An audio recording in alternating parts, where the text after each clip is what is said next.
Really lovely to be here this morning and to be able to take part in opening this fantastic event. I've been coming here for a number of years now, and it's great to see a lot of the same people and a lot of new faces as well. I had a chance to meet a number of you last night at the brilliant dinner event. I know I scribble a lot. Don't look at my notes, but it makes sense. It makes sense to me. I'm a visual type of person, so it has to make sense to you, however you do it.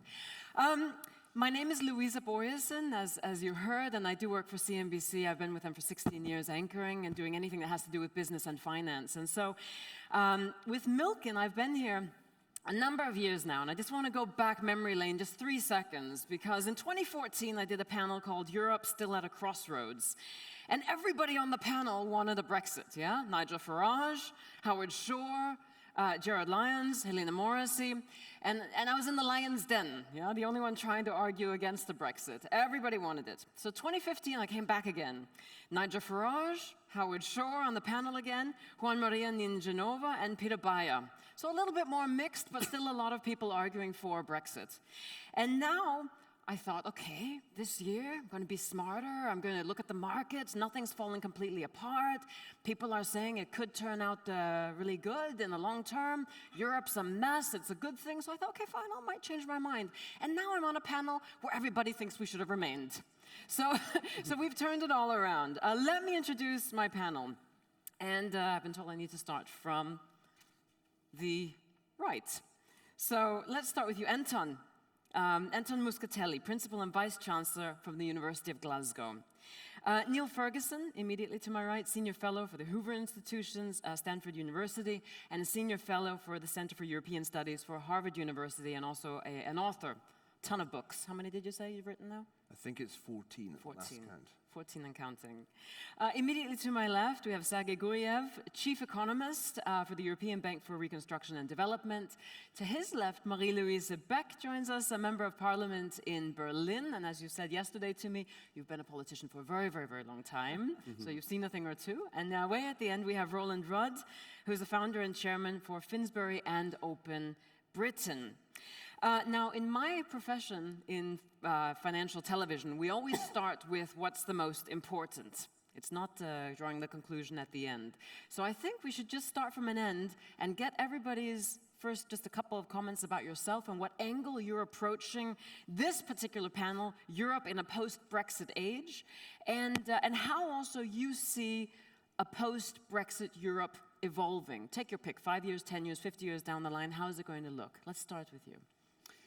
Well, my background is as an economist as well as sort of head of a university, and my interest in Brexit comes not only from that perspective, but also because I was asked by the Scottish Government to chair an advisory council on Scotland's relationship with the EU. I mean, I would make 2 or 3 points to start with. The first is that I think it's astonishing that in the UK, 6 months after the referendum, the sort of shape of Brexit is still a matter of it's still in complete flux. And I think it's a matter of consternation, in fact, whenever I travel to Brussels and amongst the EU 27, just what they simply cannot believe that there is no plan in terms of the UK's path out of the EU. I think the UK is in a very weak position in terms of its bargaining position, because it's set a number of red lines around the regulation of the single market, if it wants to participate in it in some way as opposed to simply having access, and indeed around freedom of movement. The other point I would make, the second point I would make, is that in a sense I was quite surprised at some of the feeling post-Brexit that the UK economy is going to be okay. You'll have seen a number of independent forecasters, not just the Treasury, which of course is not an independent forecaster, but a number of independent forecasters like the National Institute, like the Centre for Economic Performance, the London School of Economics, and the OECD indeed estimating that Brexit could cost the UK economy something between 2.7% to 9.5% of GDP by 2030, depending on whether it was a soft or hard Brexit. And I think those estimates are still correct, and we can discuss that.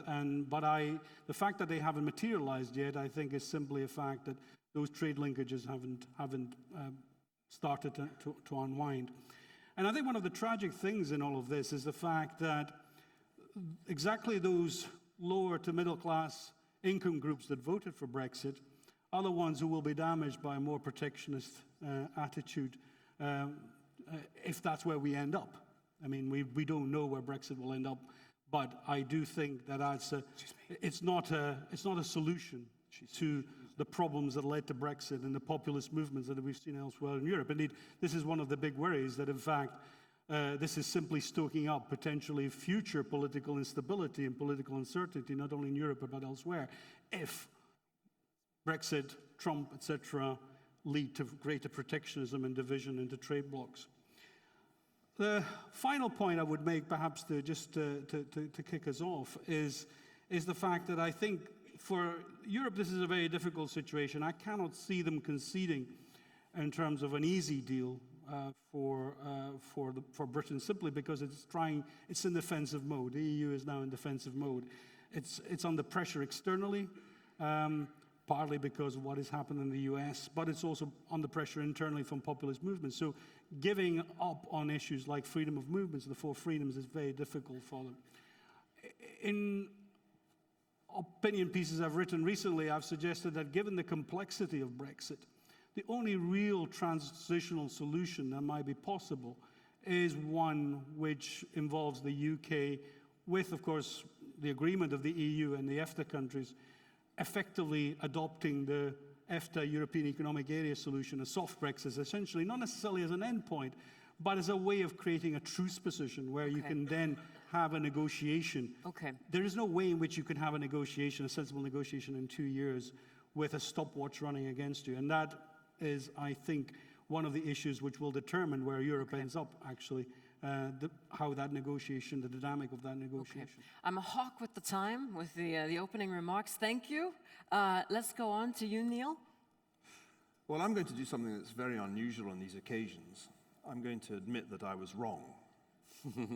You almost never hear that, particularly from academics, because we tend to make a virtue of consistency. But I'd characterize my 2016 in terms of post-Brexit traumatic stress disorder, that I was arguing right up until the referendum for Remain, but it's one of the few times in my life that I've argued something without wholly believing it. I think I argued it in large measure because I didn't want the Cameron-Osborne government to fall, and that wasn't really a good enough basis for making those arguments. The one argument that I would stick with was the argument that it would be like a divorce. It would take much longer than anyone expected and cost much more.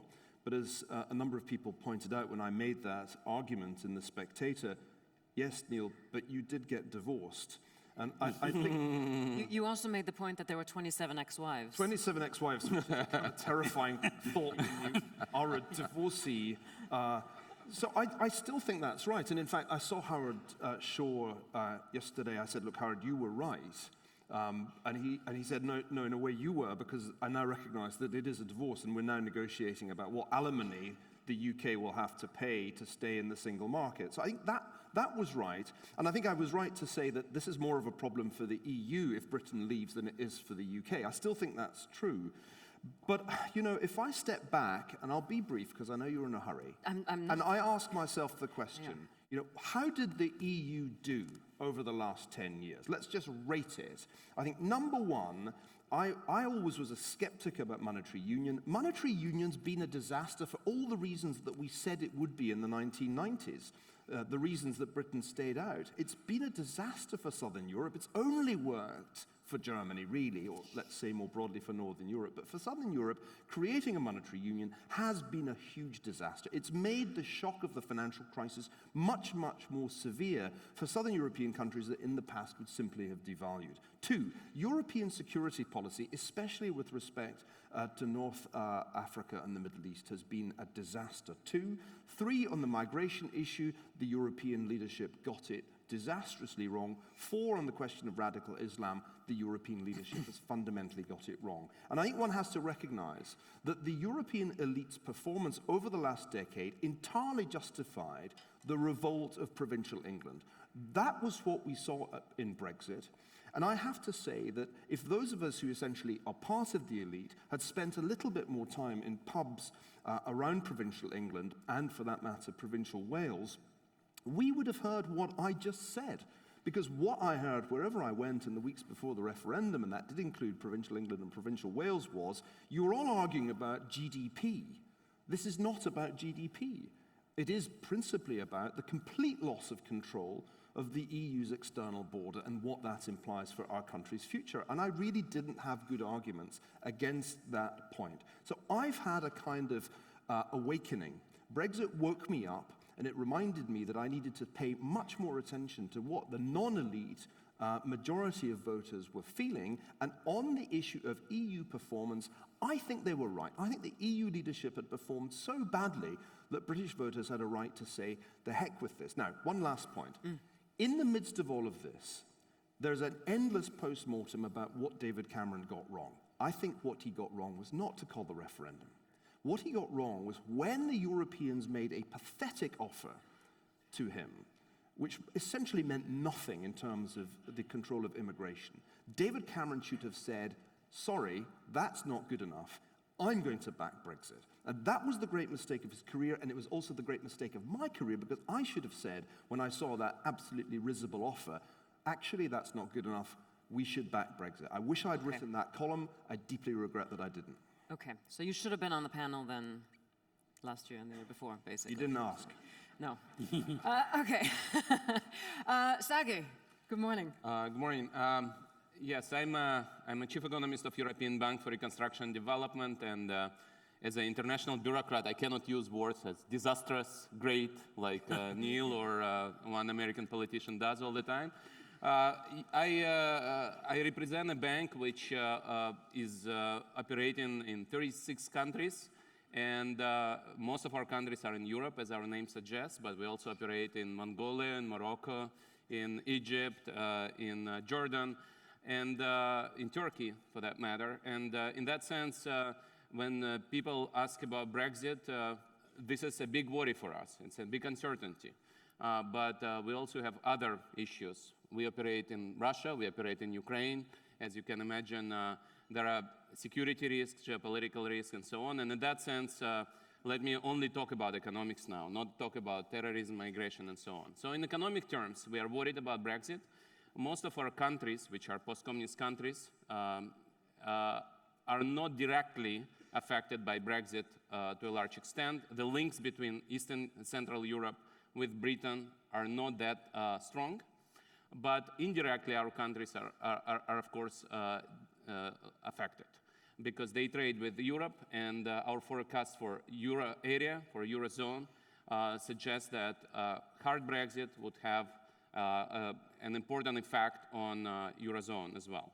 And again, there are different scenarios. You can talk about soft Brexit, you can talk about hard Brexit. We think about a soft Brexit subtracting something like 1 percentage point from UK GDP by 2021. We think about hard Brexit subtracting something like 5 percentage points from UK GDP by 2021. Again, it's not about recession, it's about UK GDP in 2021 being 5 percentage points lower.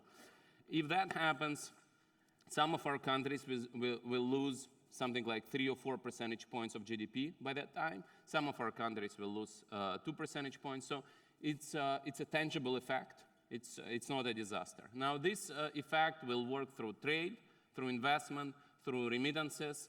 A lot of young and educated people from our countries are here in London. Some of them will come back. Some of them will not come in a counterfactual scenario. So it's an issue. Issues related to reduced transfers from UK to EU budget and therefore to further on to East European countries are probably less important. There is an important tangible effect which is very hard to quantify on the speed of structural reforms in our countries. Many countries look at Brexit and think about reversing the reforms. Yeah. This is a big, big worry for us.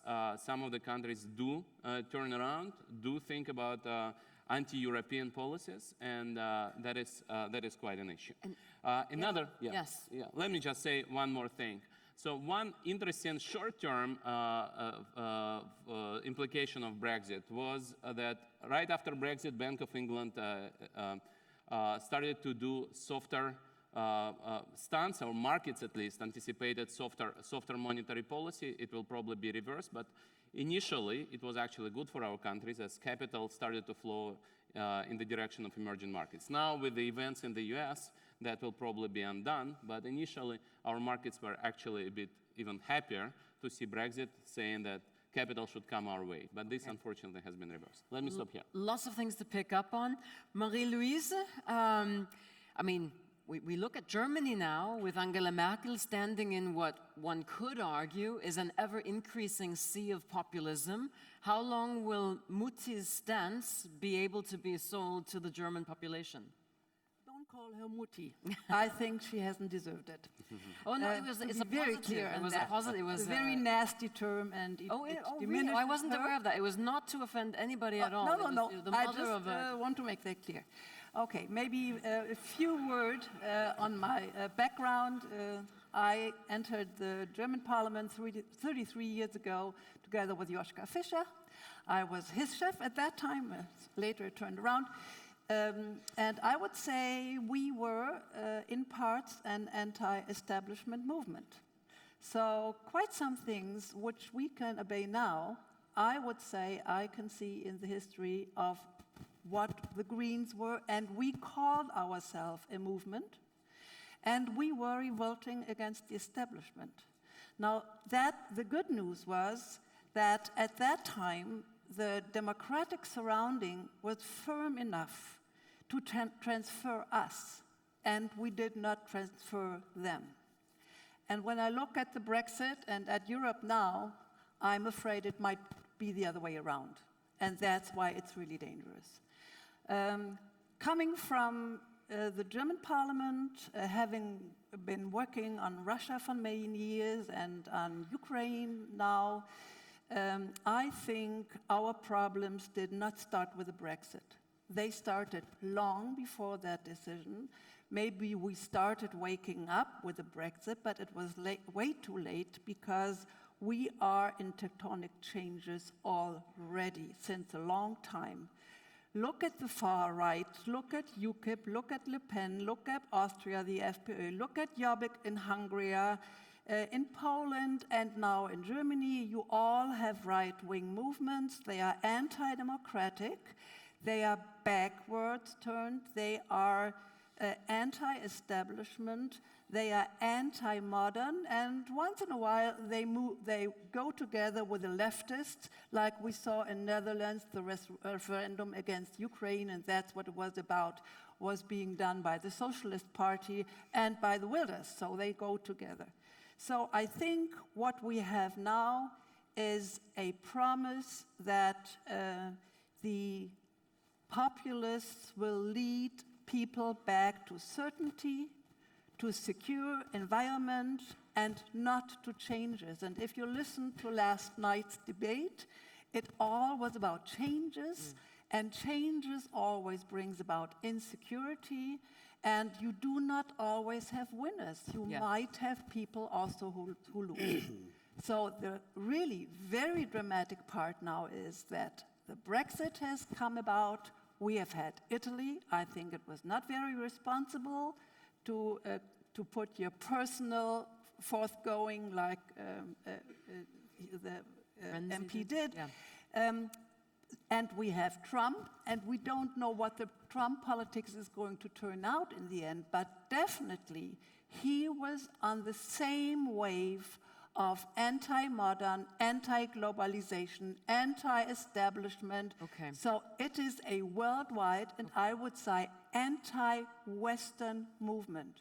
And this we have to talk about. It goes very deep, and we will have years to discuss, to find out, and to make new offers that convince people that they really can trust those who have their fate in their hand. Marieluise, thank you very much. I want to get to the, as we say in Danish, rosinen i pølsen, the raisin at the end of the sausage. Roland?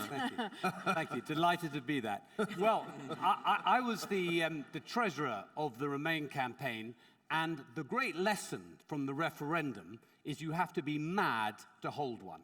And, if you look at the last 30 years, Britain could have lost this referendum to stay in the EU. I mean, parties win government because they are better than the opposition. A referendum on Trump now, do we think he's a good president? I'm sure Americans would say no. But he won against Hillary Clinton because that was what was on the ballot paper. The huge mistake in our referendum is there was no alternative that people were voting for. And we allowed some of the politicians on the other side to commit the most heinous political lies in British political history, not least the 350 million a week that's going to the NHS, which never, ever will, and they've conceded that. All the fact that they said millions of Muslim Turks were going to arrive in Britain because Turkey is joining the EU, which we also know to be complete rubbish. So I'm afraid up until recently, Lord North was always regarded as the worst British Prime Minister because he lost us the American colonies. He's just gone up a notch, thanks to David Cameron, because he's left us with a certain catastrophe in leaving the EU. The thing now, and that's why I set up Open Britain, is to try and ensure that we don't become poorer or actually, even more importantly, meaner, considerably so, by this referendum, and we have to ensure that we try and have full participation in the single market,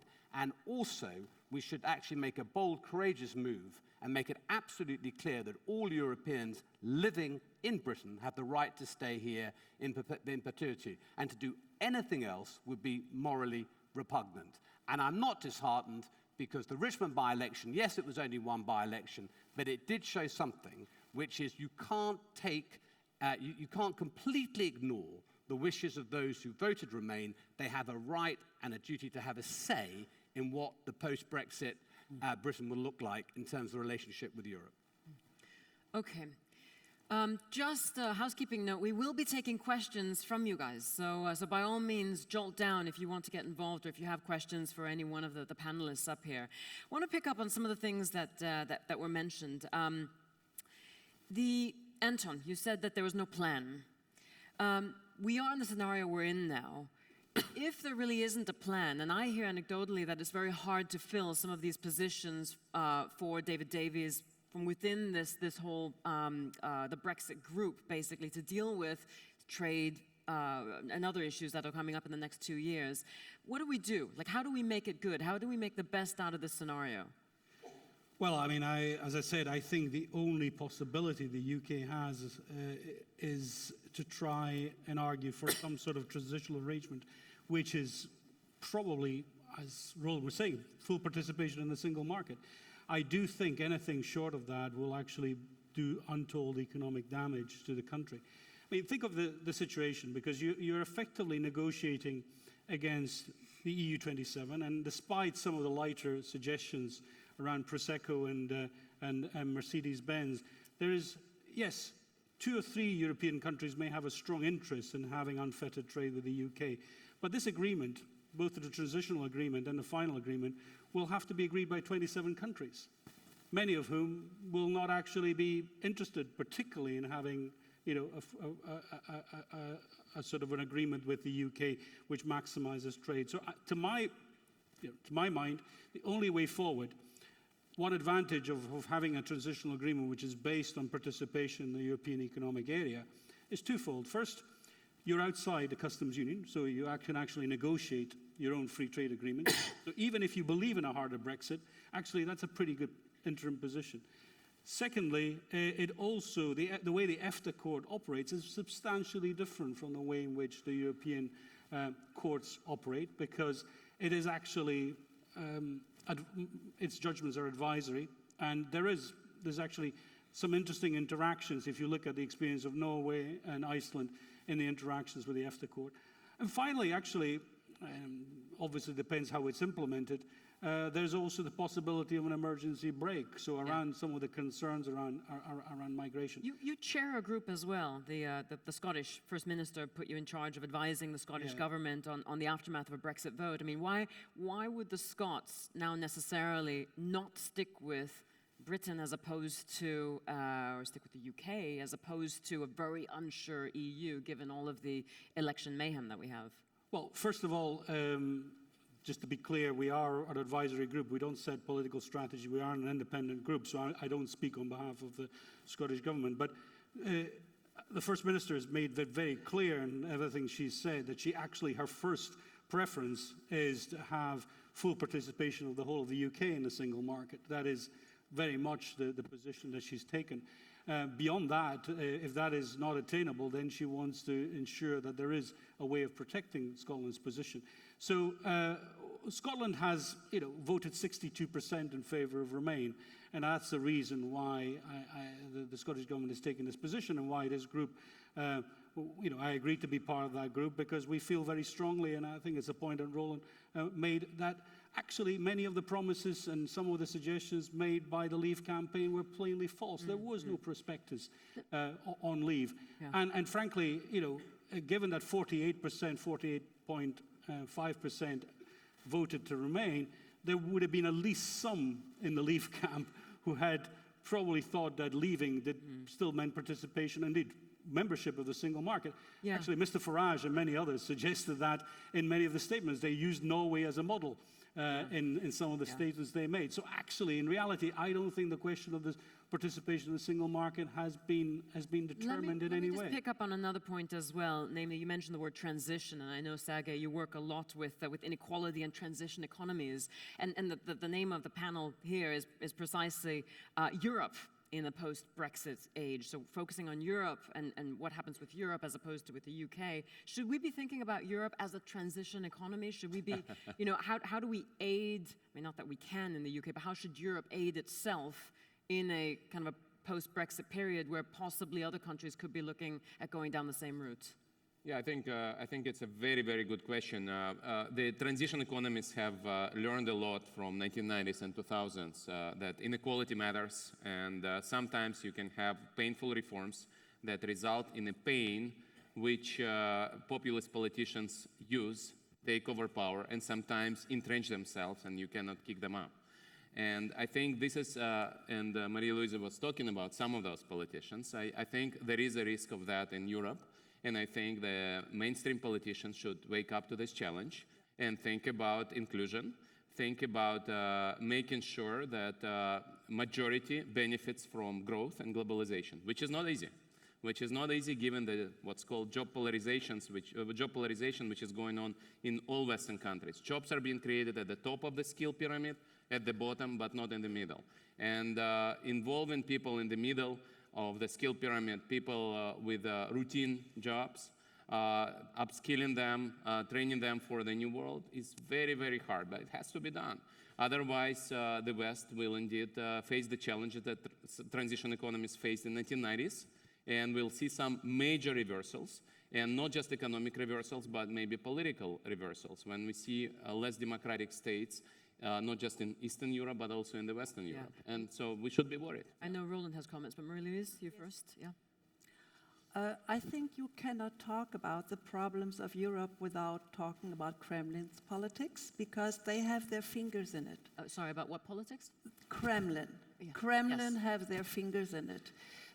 What really must worry us, and again, this started way before Brexit, that there is the link between those anti-modern, anti-Western movements within EU, and they are linking to Kremlin. And they have money, they get money, and they can even adopt ideas that Putin is offering, which is authoritarian regime instead of parliaments who talk too much, which seems to be old family values. But many might argue that Brexit has been shaped from within Britain, that had nothing to do with Kremlin.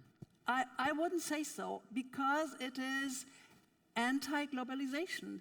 Brexit was, let's get those Polish plumbers out. And of course, modern societies also have diversity, they have migration, they have diversity, they have to put up with all that. It always means change. And what Kremlin is offering is no change. Stability in the old way. It does not work out well economically, but it gives stability, and I think this is what we really have to have an eye on. And Ukraine, for us, is going to be the test, because they are really struggling going through those reforms, and they are hard for the population. And if we let them fall down, then everybody in this world would have understood, don't rely on the West, because they are talking about values, but they are not sticking to those values, because they don't believe in them themselves anymore. Roland? Yeah, well, I totally agree that the really frightening thing I think about Putin is not only his sort of involvement in various elections, and we've just seen it in the US presidential election, which the CEI had very, very clear evidence of Putin's involvement, but that somehow the far-right leaders throughout the globe admire Putin. And I think it was one of the great things that the European Union did, which to put 2 sets of sanctions against Russia for its invasion of the Ukraine. And that's another great sort of unhappiness that somehow Britain won't be part of that group. But the other point I want to make is this point of inequality, because I think the governor of the Bank of England made a really important speech in which he actually cited this as being the greatest threat to globalization. And I don't really agree with Niall about the lesson that people really voted here to leave because they were taking back control. They voted, often they said not leave, but out. And they want to be out because they were angry and they felt they had no stake in the system. And I did go out of London many, many times. And there were different reasons in different places why people left out. But if there was a commonly motive running through it all, it was the sense of people who felt alienated from the system, who had no stake and had no reason to actually vote to stay in. And we have to deal with inequality, otherwise we will lose support very quickly for being an open, liberal country that we are renowned for, and that's what we need to stop. And it was a huge mistake, for instance, in getting rid of the migration fund that Cameron got rid of in 2010 and said he would bring back in 2015, and he didn't. And this, of course, led to the extra sort of problem with social services, where there were high-income areas, high areas of people coming from Eastern Europe. But I don't believe that Britain voted to get rid of the Polish plumber. There certainly has to be changes to free movement. You know, we can mend it, but we certainly shouldn't end it. And it'd be a huge mistake to sort of have this huge jolt to the far right in trying to learn from what happened. And I know you want to come in. I mean, you say that Britain didn't vote against getting rid of the Polish plumber, but how about everybody else? That my Middle Eastern friends, they were looking at the mess in the Middle East, and they were saying, you know what, it's ironic. It wasn't the Greek crisis. It wasn't a financial crisis. It wasn't banks that are too big to fail. It wasn't the ECB or the other European financial institutions that brought down Europe or the EU. It was the Arabs and the refugee crisis. And they were saying, they were tongue in cheek, they were saying, leave it to the Arabs to also wreck the EU. Niall? Well, I listen to all of this, and I just wonder if it's not time to pass around some strong coffee to the other panelists, to just brand those people who are critical of the EU, or for that matter, globalization, as anti-modern tools of the Kremlin seems to me to be completely fantastical. The reality is that the problems that got people to vote Brexit, or the problems that get people to vote for populists on the continent, are not imaginary. They are real, and you don't need Vladimir Putin to make them up. People have a very good reason for saying that immigration ran completely out of control in recent years. Net migration into the UK of over 300,000 a year was not something that people signed up for at any point. And it wasn't just the fault of the previous government, it was in large measure the fault of the Labour government under Tony Blair, that the estimates of what would happen if there was free movement from Eastern Europe were completely wrong by an order of magnitude. You can't say that it is a fantasy to be worried about immigration when more than 1 million people poured into Germany last year as a result of Angela Merkel's reckless decision-making on that issue. And let's not pretend they Or were leaving. humanitarian. Let's not forget, they weren't leaving North Africa and the Middle East because of a natural disaster. They were leaving because of a geopolitical disaster in which the European Union played no small part. Now, we need to recognize the reality of people's concerns. The killer question when I traveled the country before Brexit, and the one that I did not have a credible answer to, was this. Hey, tell me about that 1 million people who've just come from the mainly Muslim world into Germany. If they're given German passports, can they come here? And the answer was yes. There was no other answer you could credibly give. Not for about 8 years, No, let me finish. People, in my experience, were voting not so much about immigration to date. They were voting about what they anticipated in the future. And that was not some imaginary Kremlin-induced populism. No, that was a perfectly rational concern because the EU lost control of its external border. And by the way, it is far from clear that it that it has control. If Mr. Erdogan decides to reopen the gates, we will be contending with exactly the same problem that we saw in 2015, in 2017. So I don't think the European elites yet have a credible answer to the legitimate concerns of ordinary people about a globalization that has frankly run out of control. People are not arguing for no globalization, they're not arguing for no immigration, but they're saying it had got out of control, and I think they're right. To say that that's just anti-modern is the kind of condescending thing that European elites have been saying for much too long, and not surprisingly, people say, go to hell, when they hear that kind of patronizing tone. Anton, may I zap me? Anton? Neil, I don't think anybody would not recognize what the Leave vote was about. And I think the counter, however, is that, if you take the UK as an example, 2.2 million jobs are dependent on the financial sector. How is a reduction in that, with a reduction in tax base, going to help that poorer part of society? The difficulty we have is, and it's not an easy problem, is to try and explain how actually Brexit could damage exactly those sections of society you mentioned, because depreciation of the pound is already going to have an impact in the short run. Eventually, any reduction in trade is going to have an impact on their living standards. If there is a reduction in the inflows of labour into the UK, which, by the way, has also had a positive impact on GDP, this is going to actually raise wage inflation and price inflation, more than likely, so it's going to have an impact on exactly those sectors of society. It's a huge problem. Can I just say, Anton, I made all those arguments back in May and June, and people's response was, you're not getting this. I don't care if this is going to cost Britain 1 to 5% of GDP 5 years from now or 10 years from now. That's not the point. The point is that we are a part of a dysfunctional European Union, and we have legitimate reasons for wanting to be out. I think the economic argument just misses the point. Neil, I sympathise with the fact that you got something wrong, and it obviously hurt, because you've been right so often, and to be wrong once must really hurt.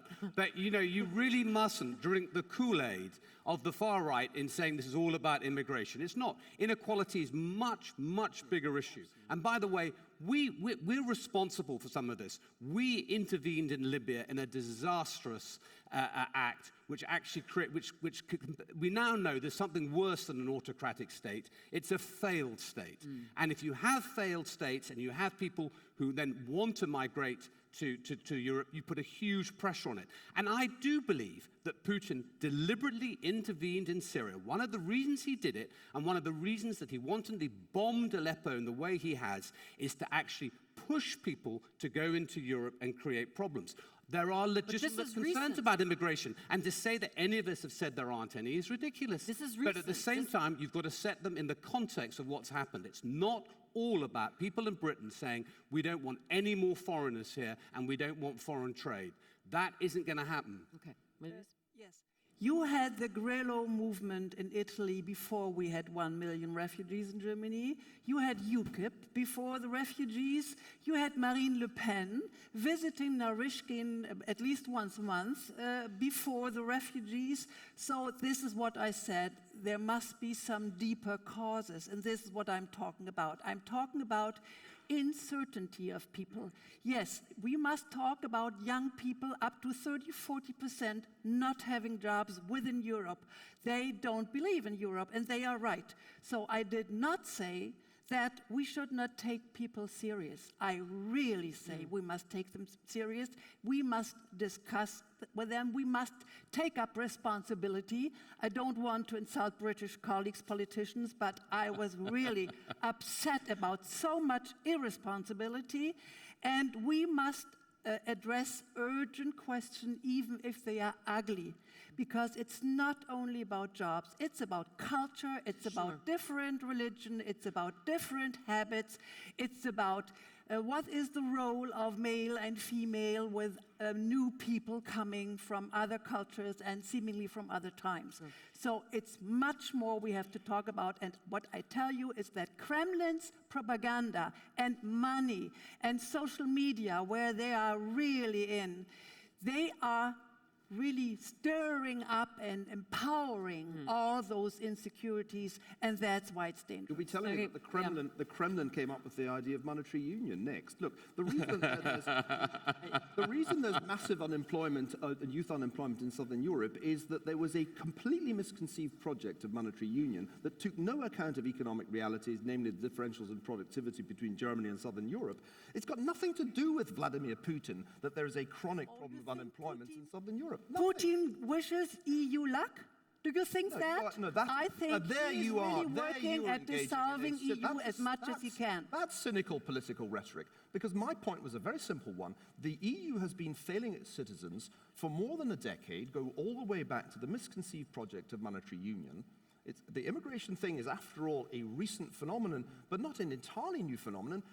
It soared in 2015, but it wasn't zero in the previous years. So I think you perfectly exemplify the arrogance of the European political elite in taking the view that people are simply not listening, or that people are simply being swayed by Vladimir Putin. No, they have legitimate reasons to think the EU has been failing, not just on immigration, but also on monetary union, and on its security policy, and on its policy towards radical Islam. And I think you should look to yourself. Look at the situation in Germany today. You tell us that multiculturalism is all very well and we need to change our attitudes. But look at what the consequences already have been in your country of throwing open the gates and embarking on a process of integration that seems to me to have almost no chance of success. Look at how unsuccessful Northern Europe was in admitting asylum seekers in the 1990s on a much smaller scale. The unemployment differential between the native-born and the foreign-born in Northern Europe was enormous even before the latest wave of migration. You're in denial about Europe's problems, trying to blame it all on Putin. Come on. Let me just give the word to Sergei, and you are here representing EBRD, I know, as opposed EBRD is actually not an EU bank. And the largest shareholder is the US, actually. So, but I wanted to say, whenever we talk about GDP, this is somewhat misleading. We really need to look into income distribution. And sometimes we have good GDP numbers, but majority of people don't see the returns from GDP growth in their pockets. And this is what we've seen in the transition countries. That's what we've seen in the Western countries. And in that sense, inequality is really a big, big issue. And I agree with what has been said, and I also agree with Niall. Greek economy now starts to grow again, but 90%, our research shows that 90% of Greek households still have lower consumption than before the crisis. They report to have been seriously affected by the crisis. They have cut consumption of necessities, not just non-necessities. Okay. And in that sense, there is a very severe shock of the crisis, and these people indeed have their concerns. And even if we say that economy is growing, GDP is growing, that's not enough. We need to think at the income distribution at the majority, not just at the top 10% or 2 million of jobs in the city. So I think many Brits would say, we don't care about the billionaires. We care about the median Brit. Yeah. Okay, I think we started a little bit late, but I think the idea is that we finish on time still, and I do see hands going up. So if I could just ask for the person with the microphone to just come. There's a question here on the front row. And in the meantime, just listening to what everybody has been saying here on the panel, I'd also just make the point with regards to democracy. Are we in reality saying that democracy, the way we know it, kind of doesn't work? And again, I reference a conversation I was having with some people in the Middle East, where we were very good in the West to go to the Middle East at one point and teach them a thing or two about democracy and about how, one vote, one person. And now you could maybe ask, does democracy, and this is going to sound flippant, but for the sake of argument, does democracy only work in a society of intelligent people if we think it's unintelligent to want violence, for an example? And if that's the case, then how do we deal with the changes that are happening if we're moving very, very far right? And if you have approximately 50% of the population in many, many countries, and I mean, look in Austria, yes, they voted for the left environmentalists to become president as opposed to the very far right. However, it was almost 50% that voted for him, 46% or whatever it was, 47%. Same in the US, same in other countries in Europe. If we're looking at approximately 50% of the population wanting to move more towards, again, for the sake of argument, let me exaggerate a bit, more towards white supremacy, how do you prevent that when we're supposed to be in democracy? Because democracy is precisely taking care of the minorities, isn't it? As opposed to only listening to the majority. That's the most loaded question I've heard all year. Yes, it is. It's wonderful, isn't it? No, but you know, it's the whole, it throws up democracy, and democracy in Europe too. No, but I just say there's one very, very important thing, which is civilization is a system that actually doesn't allow people with really extreme offensive views to air them. And one of the concerns you've seen post-Brexit in Britain is that, and you have this through social media, is people suddenly come up with some really nasty, bordering on racist comments, and they suddenly feel that they're liberated and they can say these. And it's not, you know, it's against political correctness. Well, you know what? It's not. And we have to be able to ensure that we say to people, those comments are not acceptable. Because we don't want to become a meaner, brittle society. We must remain an open, welcoming society. Questions from the floor. I'm Please, Steve, introduce yourself and direct it to whomever on the panel. I'm Steve Podmore of Transform Global. I believe that the people's concerns, at the heart of people's concerns, are the fact that job creation and innovation haven't kept up with financialization. So I guess my question addresses many of the people in the room, but specifically I'll address it to our German friend, Marieluise. To what extent has finance failed to innovate and drive access to capital and financial innovation that creates jobs and innovates, as opposed to sucks revenue and profits out of the system? Okay, in this question, I'm still green, and I would say if we talk about green economy, we really have a vast future for creating intelligent jobs. Then you come into the problematic field of politics, deregulation or regulation. How much risk do you allow the banks to give with venture capital or for startups? And all this is always can be seen this way and that way. This is what you have in Parliament. I think what you really have to have is the possibility for young people, well-educated people, to start creating jobs. And I think we could be doing better that. And like I said, ecology, and we all have understood that we need to go beyond carbonized industry, that we have a new age, sun and wind and driven cradle to cradle. There's a lot of ideas that we have to start for that. But the problem will be, dear colleague, that there always will be people who lose their old jobs. And the answer for those is not so easy. I can tell you, I'm coming from a city where we had shipyards, 30,000 people working. And if they close down because there is cheaper ships from South Korea to create 30,000 new jobs in the same time, it really is an awful difficult question. And that is why we have this misbalance, insecurity, and that is what I was talking We've got a couple of minutes left, so we'll take very brief questions and 30-second answers. Please. Yeah, Ali Mirage from the Contrarian Prize. If access to the single, if soft Brexit means that you pay for access to the single market and you have an inability to control your border, what was the point of voting for Brexit? Who is it directed to? Well, I think that a sensible Brexit is something you participate in the single market. I think there's a position between free movement of people and free movement of labour.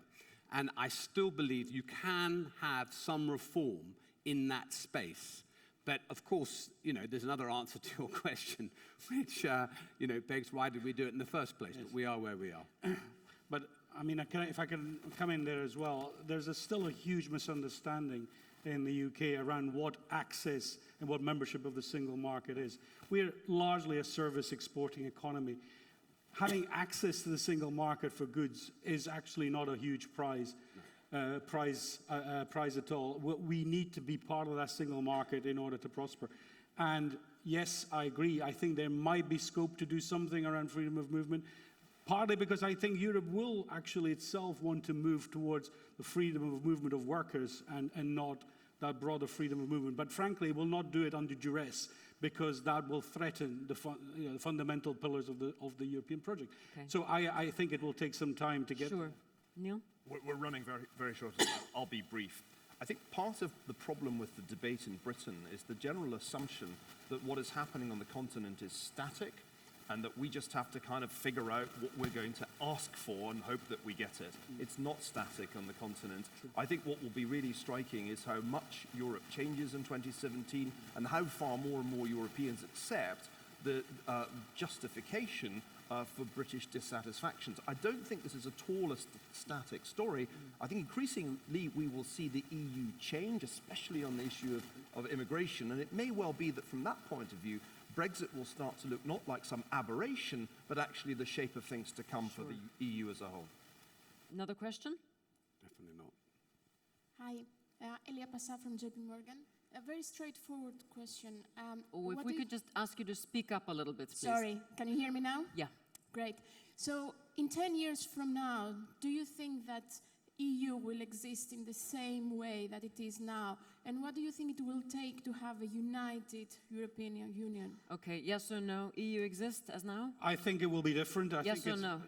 No, not in the current. No? Yes, as an EU, but with concentric circles, probably with a deeper core and a more integrated core, but probably with some looser affiliations. I think that's likely to be much more shaped in those concentric circles. I answered this question 5 years ago. I said, tragically, the EU will not exist, but the European single currency will exist. And that will be all that will be left, and it will be the reason why the EU doesn't exist. Sergey? It will exist, maybe with different membership. Marieluise? It will exist, and I hope that we do not forget the Eastern European countries, which are European and have the right to join. We should not preserve Yalta. It will exist, and I think if Fillon is elected president in France, you'll see a huge amount of reform in the Eurozone as well. Yeah. We'll have to see whether or not you all are right. I know there are more questions. Unfortunately, our time is up. So thank you so much for your participation. Thank you to everybody on the panel. Have a fantastic day. Thank you.